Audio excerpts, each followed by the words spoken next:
آج کے اس دور میں بے چین ہر انسان ہے، آج کے اس دور میں بے چین ہر انسان ہے، کس قدر بکھرا ہوا کس قدر حیران ہے۔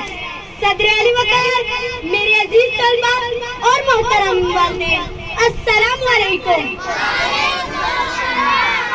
میری آج کی تقریر کا عنوان ہے آج کا دور۔ آج کا دور تاریکیوں کا دور ہے، آج کا دور بھٹک جانے کا دور ہے، آج کا دور گمراہیوں کا دور ہے۔ افسوس صد افسوس، ہم نے اپنی شان کھو دی، سائنس کی بلندیاں ہماری میراث تھی، انقلاب ہمارے قدروں پہ چلتا تھا، وقت ہماری اشاروں پہ چلتا تھا، لیکن آج نشانے راہ دکھاتے تھے جو چاند ستاروں کو، نشانے راہ دکھاتے تھے جو چاند ستاروں کو، ترس گئے کسی مرد رفتہ کے لیے۔ شکریہ۔